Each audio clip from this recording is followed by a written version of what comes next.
All right, so welcome. Thanks everybody for joining us. I'm going to keep introductions as short as possible because we have 7 people up here, 6 panelists, all of whom are more interesting than I am. And I'm just going to have everybody do quick intros, just name and title and the organization. Very briefly, myself, I'm Sean Vitka. I'm Legislative Counsel with CREDO. And we'll start with Daniel. Sure. I'm Daniel Schuman. I'm Policy Director with Demand Progress.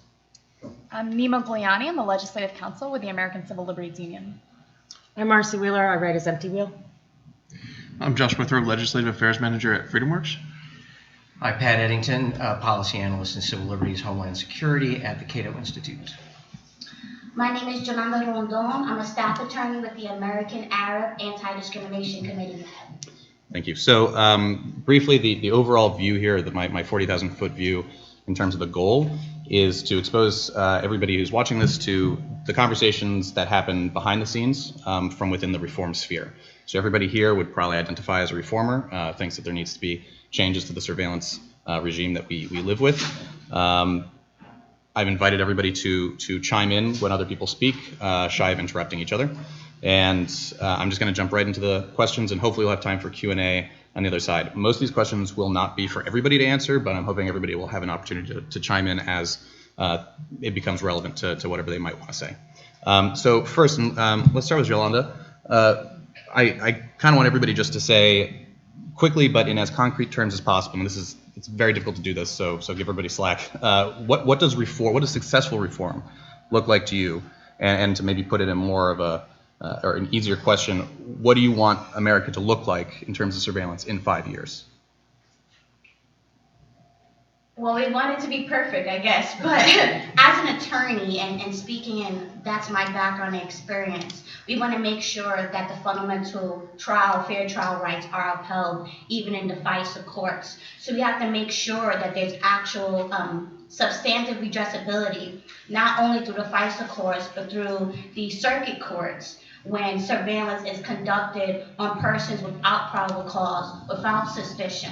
We want to also make sure that there's a right and a right to have an attorney there to dispute any surveillance warrant that is issued. And so that goes into the notice and issue requirements. Lastly, tied to this is that there needs to be substantive limitations on the use of the national security exception. The government can't keep coming back year after year for the same person saying national security exception. If it's been 5 years and you still have not addressed or taken that suspect down, then how truly is it a national security exception? So the limits need to be maybe perhaps after 2 years, you need to provide the court with some evidence to verify and justify your continued surveillance of that particular individual.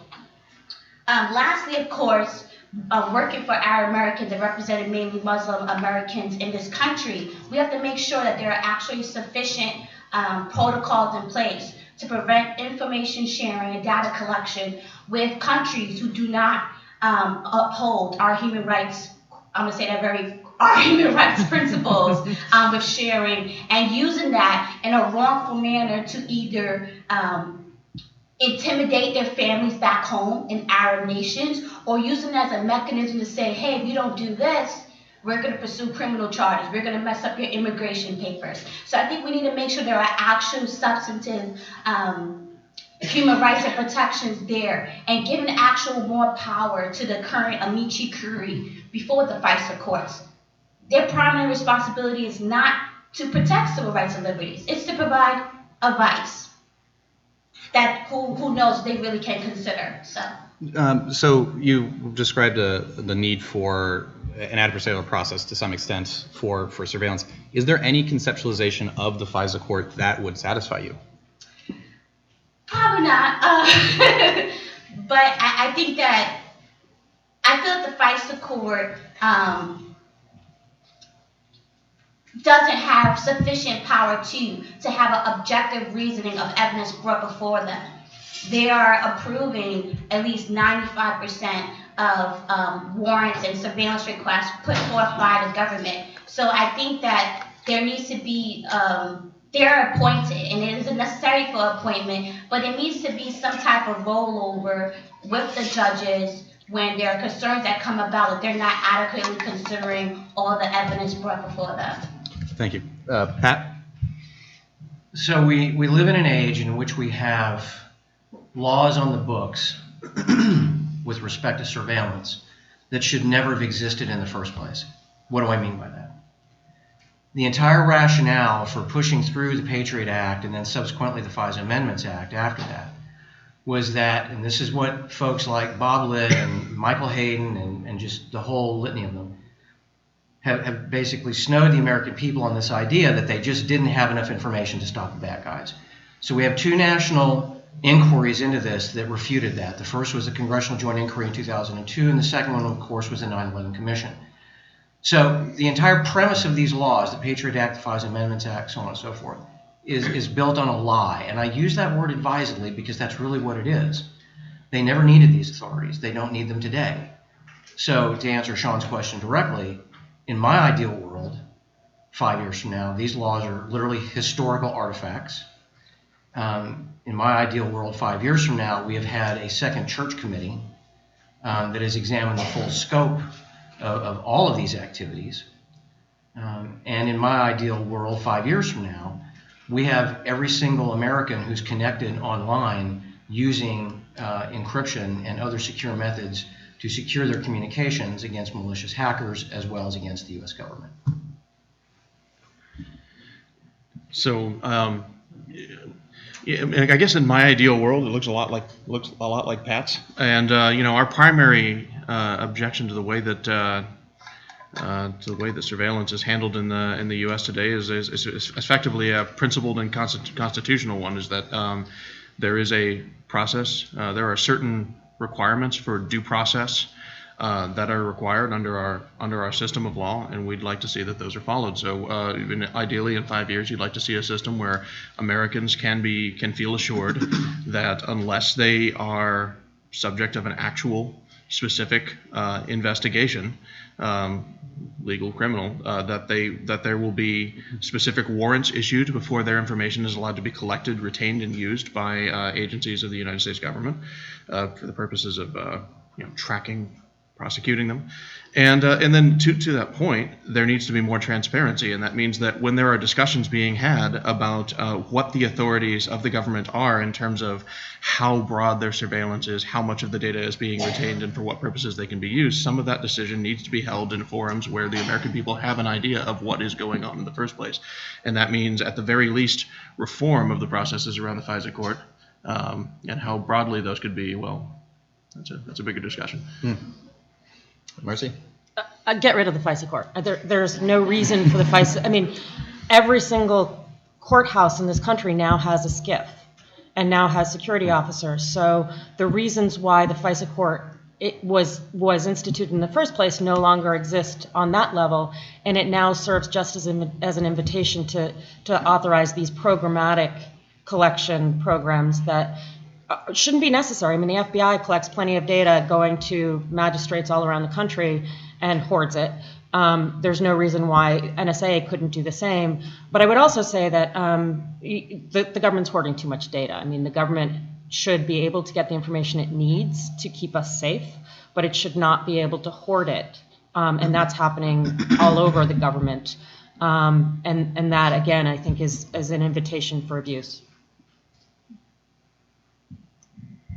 So my dream world, I think, does look a lot like Pat's, but I'd probably add a couple more requirements. I think the first is that right now we sort of live in a legal system that doesn't reflect the advances in technology. So what do I mean by that? We have an infrastructure for collection of information in the U.S.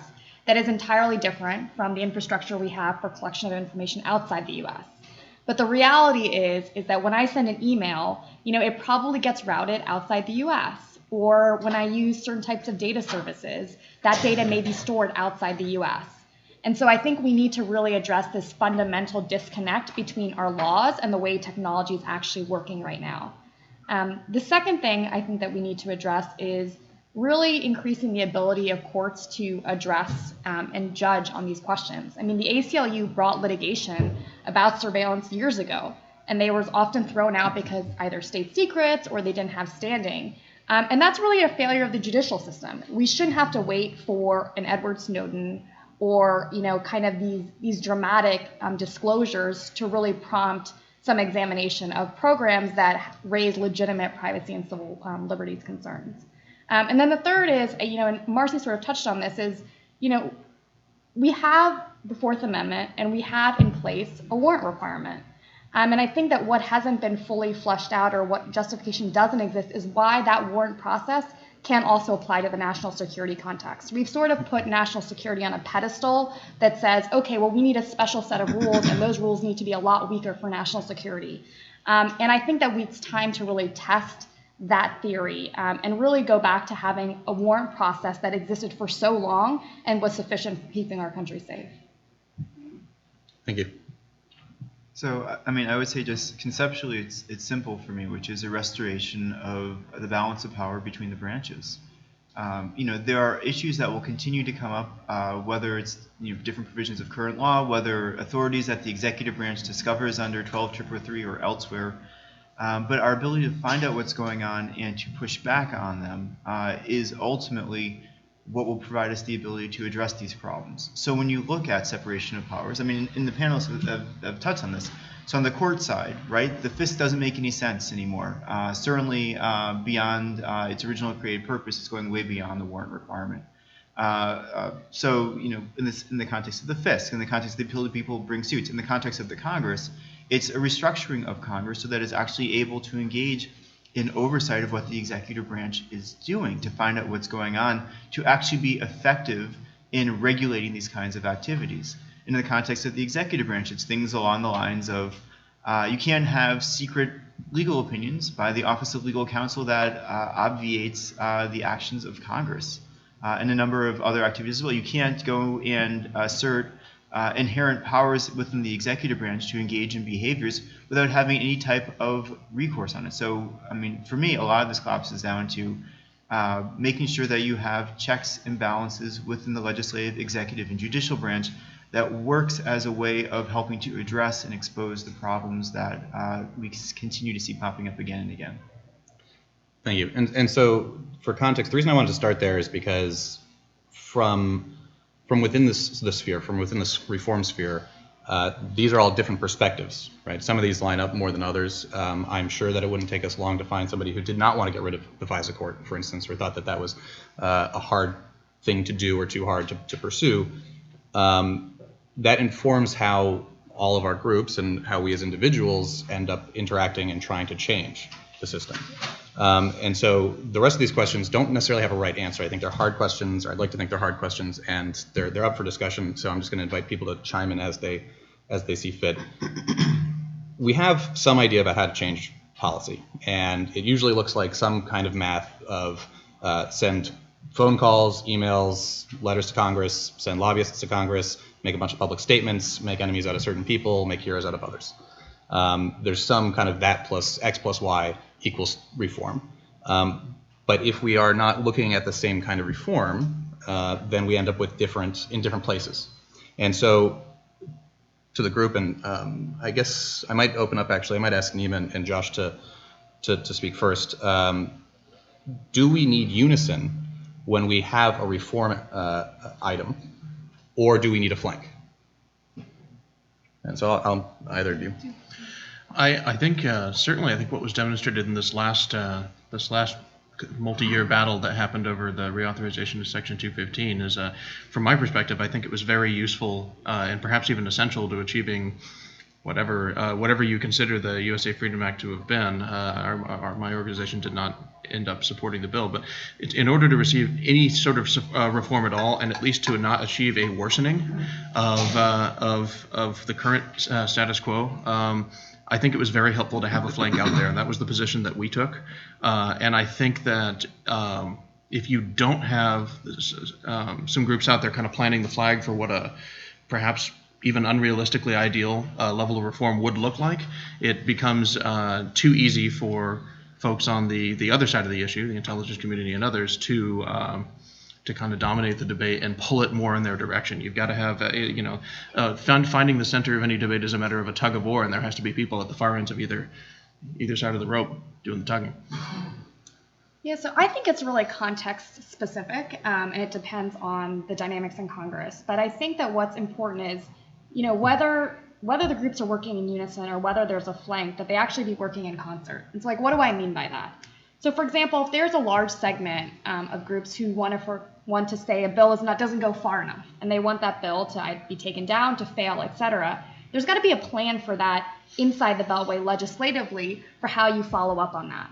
So if we have a bill that's incremental progress and there's a flank that, influential flank that causes that bill not to move or to fail in some respects, I think we all need to be working together to figure out, well, what is the next bill that takes its place? What is the action? Are there other members of Congress that will actually support that position? I think otherwise we end up in a situation where we give members of Congress the ability to have their cake and eat it too. Right? They can stand on a podium and they can say, I'm with you. I'm, with you when I say I want real reform, but I actually don't have to invest the time, the political capital, the funds, whatever, into getting a solution that will satisfy you. And so I think that is one area where we, I think, can do better in exacting a price or pushing members to not just have the right position vocally, but to actually take the steps that would lead to the reform that I think we all want in some respects. So on that particular theme, I'll tell a really quick war story, and I promise I will be quick. So I spent over 10 years working for what National Journal once described as one of the House's 10 most liberal members, a guy by the name of Rush Holt from New Jersey. And if that name sounds familiar, it's because, yes, he is the guy who beat IBM's Watson computer at Jeopardy. So a super smart guy. Also, though, what made him unique, one of the many things that made him unique, is that he was actually a former intelligence officer himself. He was an analyst in the State Department's Bureau of Intelligence and Research back during the 1980s. So, when he actually served on the House Intelligence Committee, it was much more difficult for them to try to buffalo him on pretty much anything because he understood the system, he understood how our collection systems work and all the rest of that kind of thing, right? So one of the things that gave us the ability, at least when the Democrats had gavels, to kind of move things forward is the very phenomenon that Josh and Sean have been talking about. In that, within the Democratic caucus, Rush basically was the leader of about 40 or 50 members who were extremely hardcore on wanting to try to, if not dismantle the surveillance state, roll it back in a very, very huge way. And so once you actually had the Risen revelations about Stellar Wind in 2005, and Congress went through all these hijinks in that period thereafter to come up with this monstrosity called the Protect America Act, once Democrats actually took back the House, there was this moment, there was this window of opportunity to try to really do something special. And when the Intelligence Committee in the House at that time, chaired by Celeste Reyes, came up with their proposed reform bill, it would not have gone nearly far enough. And so essentially we engaged in a whip operation from our office in opposition to the bill. And as a result, they had to deal with us because they had no chance of moving. I mean, they were going to get nothing but a stonewall from Republicans anyway at that point. So we actually had the opportunity to get a whole series of additional amendments onto this bill, which was known as the Restore Act.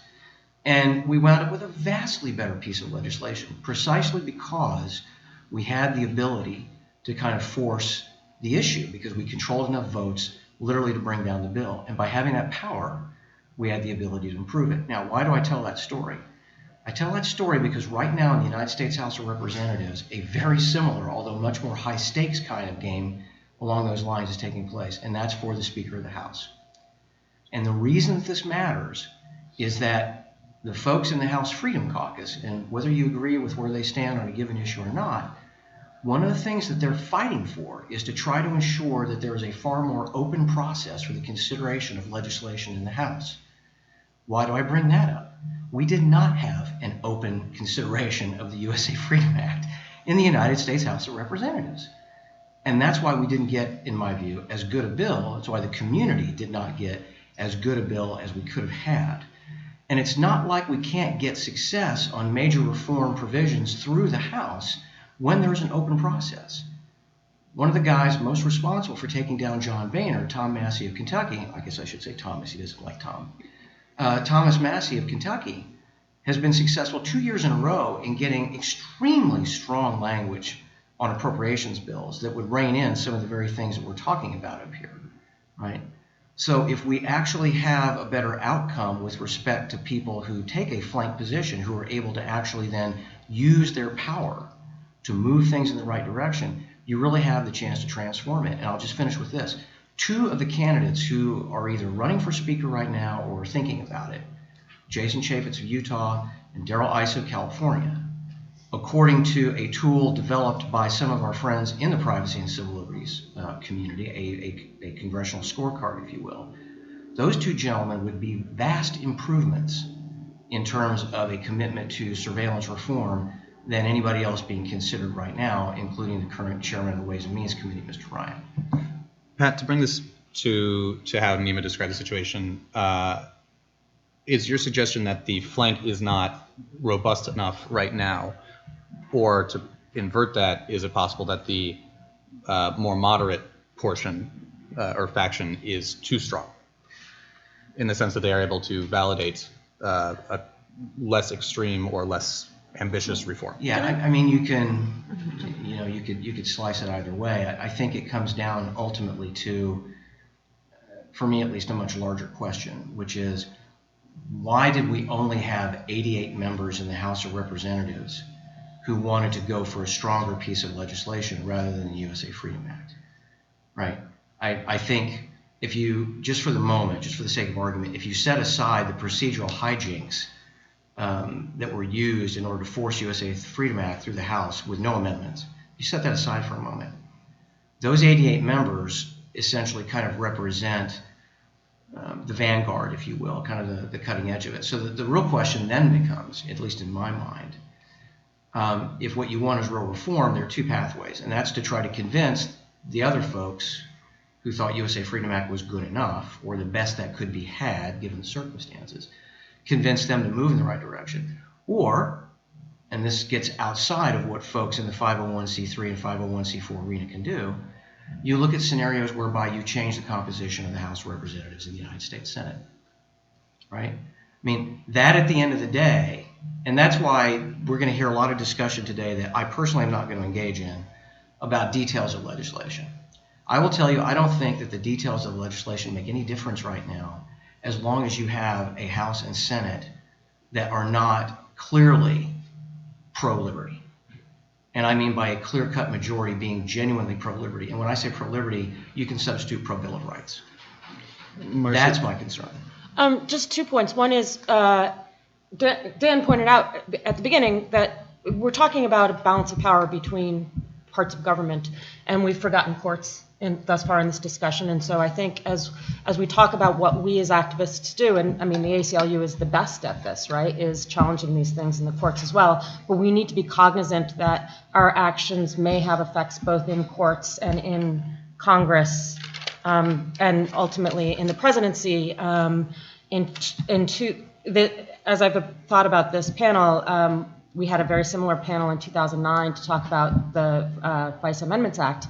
And both then and now, we have presidential candidates where you can use them as a talking point. I mean, for Chris Dodd is horrible at MPAA, but while he was running for president in 2008, at least took a stance against immunity for telecoms, and that was a really important tool. The other thing that I would say about flanks, it is true that you need to be willing to compromise in Congress to get things done, but it's also important to be aware of what those compromises have entailed. So just for example, USA Freedom Act didn't really address the collection of non-communications data. It didn't address the collection of financial data. And in fact, arguably, this may be a bad faith interpretation on the part of the government, but arguably it doesn't even stop bulk collection of financial data. And that is probably why Chuck Schumer was a supporter of the bill.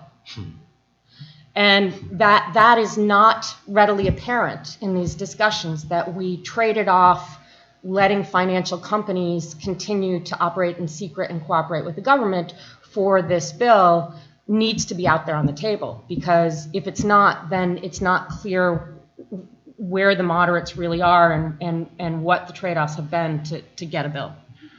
Just to add to that, I would just say it's a good point she makes because I think we have attempted and are working on changing that narrative. The narrative is always safety, security. But we've been able to try to spin or shed some light on a new narrative, abuse and waste. And so I think it's important, like she said, to highlight people's personal motivation because it changes that narrative for Congress and for society as a whole. I just So think. sorry, go ahead. Just one more thing to add. I think using this latest USA Freedom thing as an example. I think one of the most valuable things that the kind of the flank contributed to it was, regardless of whether or not you thought that the bill was the best that we could get, which that's a reasonable debate to have. I think the importance of having a flank is where, especially on the Republican wing, there really wasn't one before. Is that it was very important that people recognize that, regardless of whether the bill was the best you could get, it's not the end of reform, that it was essentially a starting point. Wherein I think a lot of the folks on the other side of the issue would have been very happy to paint this as, we have reformed this, it's done now, move on. Now, obviously, the debate is still very much alive and well, and I think the flank is very much responsible for that. Yeah, I mean, I think realistically, when we look back at this debate or we look at other debates, the question is always, at what point do you take an incremental change forward, right? And so my old boss, Laura Murphy, always tells this story about, the crack and cocaine sentencing disparity, and how, the push was to have it be 1-to-1. Everybody recognized it was unfair. Everybody recognized that it had a disparate impact on minorities, and we were pushing for a 1-to-1. And on the table was a deal that would make it 1-to-8. Now, that was better than the 1-to-17 disparity that existed before, but it was nowhere near what the ACLU wanted, and I think that what a lot of us in this room would have wanted and would have thought was fair. And that was a deal we supported. And the idea was that you had the small step forward and it would yield dividends down the road. Number one, it would, for at least people who are being sentenced, offer them, a small, if not complete respite from really unfair sentencing laws. And the second was this question of, does success, even mild or moderate success in this one area, yield benefits down the road? Does it create an environment where you can bring together people on criminal justice reform later on because they've done it once, they weren't burned, they still got their seat in Congress? And I think we have a similar, phenomenon in surveillance, and I think that played out with the USA Freedom Act. I mean, I think that there were some groups that said, I think this might be the best we can get right now. Again, that's a judgment call. It's hard to read the tea leaves and know whether that was true or not. But also there's a value in showing members of Congress, moderate members of Congress who are not the ones who are generally supportive of surveillance reform, you can vote for this and you're not going to lose your seat in Congress. You're not going to take a hit so that you could have these benefits down the road. And I think we've talked a lot about the House, but what we haven't talked about is a very real reality in the Senate, which is that we don't have the votes for significant surveillance reform right now. We have a weakness where we need to flip members. And so while we're operating in that, I think, very real situation, we have to think about how we kind of move the ball forward, potentially in a way that is not everything we all want, but is certainly a step forward from the status quo. I want to make sure Daniel has a chance to chime in. And I think that's a useful point, and there's sort of two things that I would tack on to that. The first is that to give us that opportunity, right, to be able to play in the Senate, whatever legislation that you're working on, you need to create future opportunities to come back and take a whack at it again. And that's things like GAO reports, IG reports. It's looking at creating structures that will give you newshook and other opportunities. We can't wait around, for another Snowden to stand up and sort of sacrifice himself on the altar of national security information. If you don't build into the process future opportunities for legislative action, future opportunities, this panel is about grassroots, but the grassroots to get engaged, that's a real problem. You need to have those future opportunities built in, so whether it's a legislative fight or whether it's a fight over an election, you have an opportunity to have that discussion, to have that debate. And the other point that I would add is that it is often useful to have groups working in concert, whether there's some sort of a middle way and some folks who sort of are looking to the best possible world. There are also certain issues on which compromise is not possible.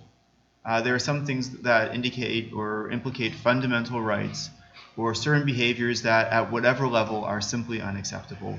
And there is utility from an electoral perspective, from an organizing perspective, on those types of issues to not being willing to compromise. Something that is better but still awful is still awful, and you have to make a judgment. And I don't think anyone here would disagree with it, but you have to make a judgment as to whether you would rather have the debate and have a better chance to fix it later on, or whether you'd rather have an incremental change now. But knowing the way that Congress works, you probably won't have another opportunity again for a decade or two.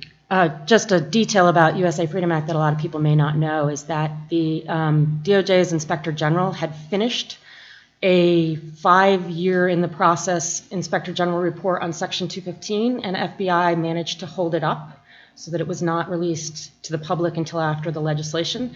It also held up a Penn Register IG report, and that still has only been released to the public in very, very cursory summary. And FBI is still holding up an IG report on how the FBI actually uses 215, the phone dragnet data, as well as one on how the DEA and FBI have used other phone dragnet data. So it's true that those IG reports, and the IG made it clear before USA Freedom Act passed that he was being held up.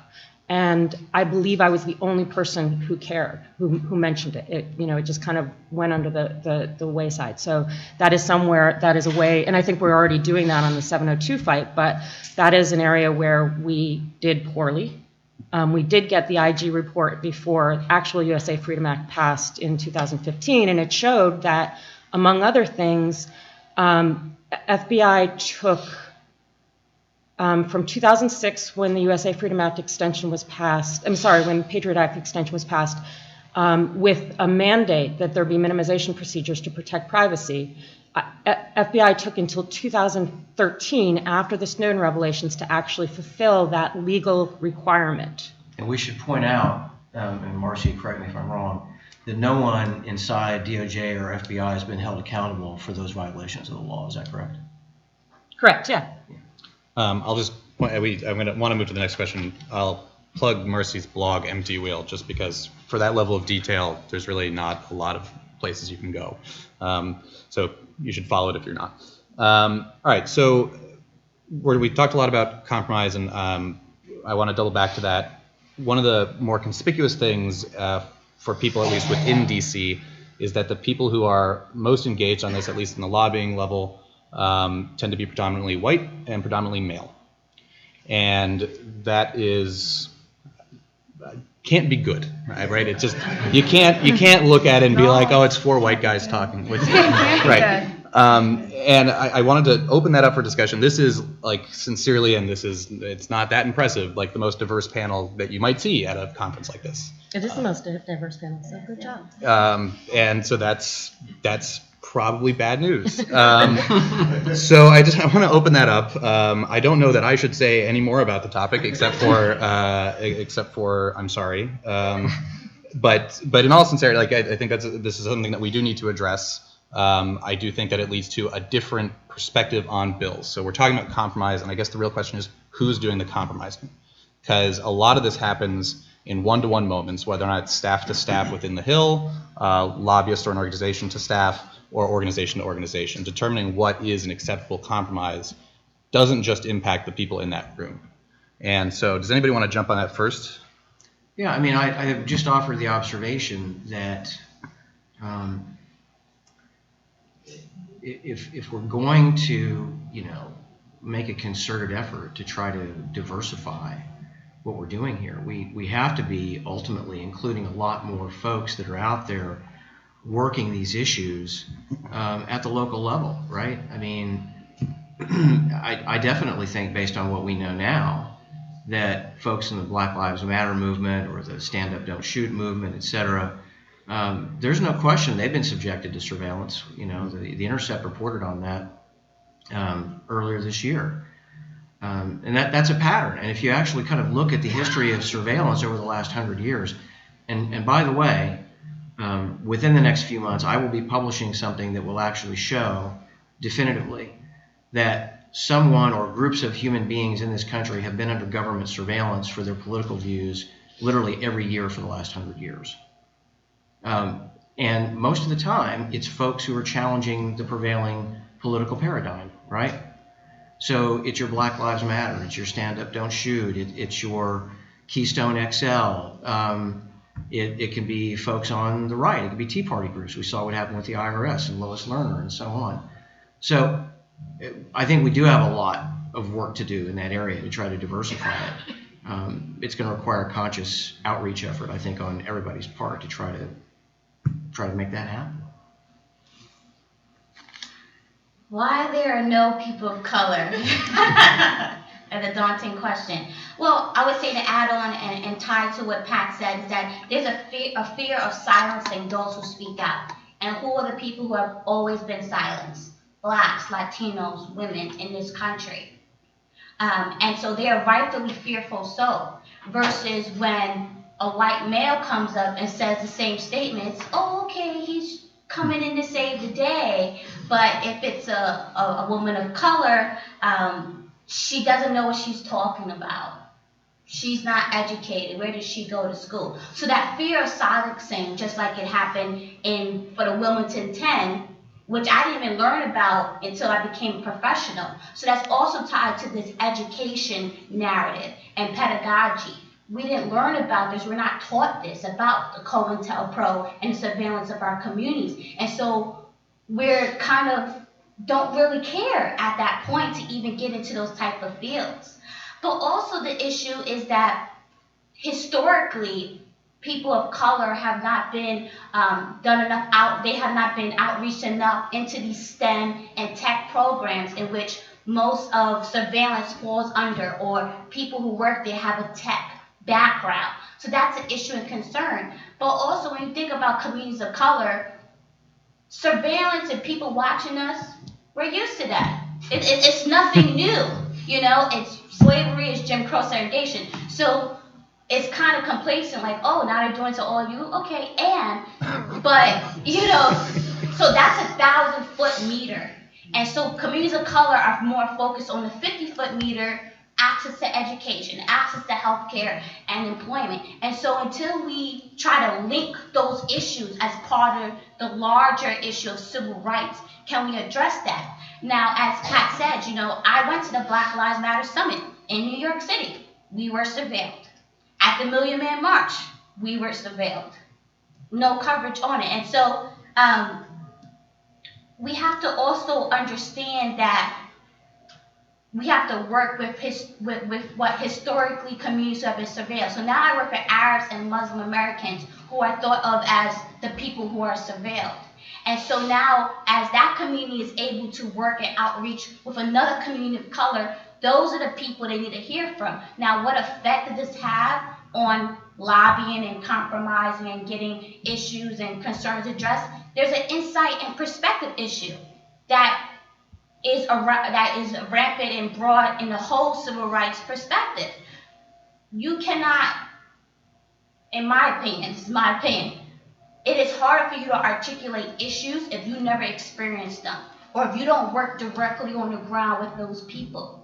I'm from New York City, the South Bronx, Webster Projects. So I know what it is to be discriminated against. And so I can take my own experiences and share them, because that's what's important, getting that human experience to see the disparate impact. But don't get me wrong, there are a lot of great white men up here who have fought for our community. And in addition, another issue with the insight is that that experience, we have different priorities on what is needed in our surveillance reform. And so we have to make sure that we are also educating our white male counterparts when they go to Congress, because they have the political power or the political privilege. So we don't need to shun them. We need to work with them to get us in the door. And I think that's the problem. So I don't want to divide between like, oh, she's a woman of color, she's, you know, but I think it's just an insight and perspective. And that's all. I might add something later. I think there is a very real reality is that we've lost some of the policy reforms that actually affect people on the ground and affect minority communities. I think if we look at surveillance, the reality is that I think, you know, like a lot of the panelists have mentioned, there have been communities of color that actually feel the effects of that surveillance and have for decades far more significantly than communities that are actually the ones pushing some of this legislation. I mean, just to give you an example, even if we look at the 215 fight, it focused heavily on mass surveillance, it focused on sort of bulk collection. There's not a non-discrimination clause in that bill, right? There might be other existing federal laws, but there's not necessarily a huge chunk of that bill that addresses the question of whether you can do sort of bulkish collection or broad collection that's targeted at a particular race, at a particular gender, et cetera. And I think that is a reflection of a deficiency within, certainly parts of the privacy community of really understanding what the effects of some of the laws are. And the second thing I would say was, even in self-interest, I don't think that the connection between the erosion of civil rights in other areas and connecting that to the surveillance debate has really happened. Like when we think about stop and frisk, what's 215? It's essentially an electronic stop and frisk program, right? There's no reason to stop you, but we're going to go ahead and look for information anyways. And when we look at some of the worst national security policies, they existed for a long time. They were just targeted at smaller communities, and now they're targeted at the entire population. And so even in self-interest, it's really important that we think about the Fourth Amendment and the erosion of the Fourth Amendment in all contexts, because all of those erosions just get applied to the electronic age in a way that I think is leading to some of the problems we see now. And I'm just like to add to that, that's tied, as she sparked my thought on this. DOJ issued a new guidance against racial profiling in December 2014. Didn't do much because it still allowed Customs and Border Protection and NSA and these other intelligence agencies to engage in federal law enforcement acts based upon race, religion, national origin. So we have the DOJ, the branch of the Office of Civil Rights, saying that this is okay. They're the ones who set the standard. So we need to make sure that they're setting it correctly. Just one area where 215 connects to real lives, to the brick and mortar world that we didn't address enough, I think, is that FBI uses it to find informants. So they look at networks and they say, this guy would make a really good informant to go after this imam. And so we know, because it's in the public record, that the FBI is using it to put human beings in mosques, right? And chill mosques, but that was not part of whether that's appropriate, and the limits on that was not part of the debate. So that's just an example, I think. And that's why we need to reach out and work with the Arab Muslim community, because CVE is essentially surveillance. It has been founded. When they went and did their pilot program in Minneapolis, Minnesota, they used already established programs that in 2007, 2009, AMCO and Scott, they used those community outreach to create databases, which they shared with the FBI, their behavior analysis unit. And so if we keep saying, yeah, it's okay because they're Arab and Muslim to surveil against them, we're all losing. The only way we can truly address and provide protections for all is to address the ones that are targeted, which is, it's going to benefit us all. Predominantly, it's been examples that have been proven with the civil rights laws that were predominantly made for blacks and to protect blacks who have now benefited immigrants and Latinos and Asians. So it's important not to say, it's okay, they're Arab, they're Muslim, they're part of the people. No, they're part of the problem. No, we have to outreach and understand that this is a surveillance issue and it's directly targeting them as well. So I had three quick thoughts that I'm going to add for context. One, it seems to me this is also, everything that was just said is also reflected in the media. I think there's been a real hesitance from mainstream media to paint this or to bring up the racial part of this.